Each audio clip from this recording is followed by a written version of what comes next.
এমনিতেই এই মাসটা পরে থেকে আমার শরীর খারাপ, এই ওই হ্যান ত্যান, সত্যি কথা বলতে একদম শরীর ভালো নেই। তার মধ্যে চলছি, তার মধ্যেই মানে খাচ্ছি, যাই করছি। কালকে দুই দেওরের শরীর ভালো ছিল না, তাই দুই দেওরকে দেখতে গেছিলাম আমার কর্তা আর আমি। দেওরদেরকে দেখে টেকে হাসি মজা করে বাড়ি আসছিলাম। এবার ওদের গেটের মানে বাইরে সিঁড়িটা একটুখানি উঁচু, তো সেই সিঁড়ি থেকে মানে আমি বেরিয়েছি, একটা পা আমি সিঁড়ির বাইরে দিয়েছি, একটা পা ভেতরে ছিল। ওই বাইরে সিঁড়িতে পা দিতে গিয়ে আমার পায়ের জুতো ছিল হাওয়াই চটি, কিভাবে যে আমি পড়ে গেলাম আমি নিজেই জানি না। সিঁড়ি থেকে না পাটা ঠিক এইভাবে কাত হয়ে পড়ে গেলাম। পড়ে যেয়ে মুটমুট করে দুটো আওয়াজ হলো, তারপরে হাড় ভেঙে গেল নাকি মুচকে গেল, কি হলো আমি জানি না। তারপরে থেকে দেখুন আমার পায়ের কি অবস্থা। বন্ধুরা, আমার মানে বিপদের শেষ নেই, জানি না কেন এরকম হচ্ছে আমার।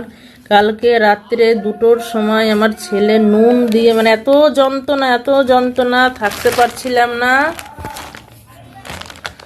এই যে পা, এই দেখুন আমার পা ফুলে পুরো ঢোল হয়ে আছে।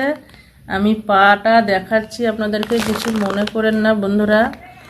যাই হোক, দেখাতে বাধ্য হলাম আপনাদেরকে, কেননা আপনারাই তো আমার সব পরিবার। তো যাই হোক, ওই জন্য দেখালাম। দেখুন পা কেমন ফুলে ঢোল হয়ে আছে। এবার হাড় ভেঙে গেছে না মুচকে গেছে না কি হয়েছে জানি না। কালকে সারা রাত প্রচুর যন্ত্রণা করছিল। এবার রাত্রে প্রায় 1:30-2টোর সময় এত যন্ত্রণা করছিল, মনে হচ্ছিল যেন যন্ত্রণার চোটে আমি হার্ট অ্যাটাক করে ফেলবো। তারপর আবার ছেলেদেরকে ডেকে ছেলেকে বললাম, মানে আমার ব্যথার ওষুধ ছিল না ঘরে, ছেলেদেরকে বললাম কাকাদেরকে ফোন কর। কাকাকে ফোন করে ওই কি বলে পেনকিলার না, ওই মানে এই জ্বর হলে যেটা দেয় সেই ওষুধটার নাম আমি জানি না, মানে জ্বরের ওষুধ, সেই ওষুধ আপাতত নিয়ে আসা করালাম। করিয়ে ঘরে গ্যাসের ওষুধ ছিল, গ্যাসের ওষুধের সাথে ওই মানে জ্বরের ওষুধ 600 পাওয়ারের না কত পাওয়ারের, সেইটা খাওয়ার পর রাত্রে আমার ছেলে নুন দিয়ে পায়ে জল দিয়ে বেঁধে দিয়েছিল, একটুখানি ঘুমিয়েছি। সকালবেলায় পা ফেলতে পারছি না, উঠতে পারিনি। বড় ছেলে রান্না করলো, দিয়ে আমি এই বসে আছি। ডাক্তারখানা যাব সেই 2টোর সময়। বন্ধুরা, আমার না এই মাসটা পরে থেকে জানি না কেন আমার মানে একটার পর একটা বিপদ শেষ নেই, আর ভালো লাগছে না। আপনাদেরকেও বলতে আমার নিজেরও লজ্জা লাগছে, আর না বলেও তো উপায় নেই, কেন আমি তো রোজ ভিডিও বানাই আমি কি খাচ্ছি কি করছি না করছি, তো আপনাদেরকে তো সবটাই বলতে হয়। তা আমার না ভালো লাগছে না, জানেন তো। এই আবার ডাক্তারখানা যাব। বড় ছেলেটা নিজে নিজে রান্না করে নিজে নিজে নিয়ে গেল, আর কর্তা সকালবেলায় 4টে কাঁঠালি কলা আর মুড়ি নিয়ে গেছে খাবার। আর বড় ছেলে ডিমের ঝোল, ডিম আলুর ঝোল করে নিজে খাবার নিয়ে গেল। ওই খাবার রেখে গেছে, ছোট ছেলে আর আমি খাবো।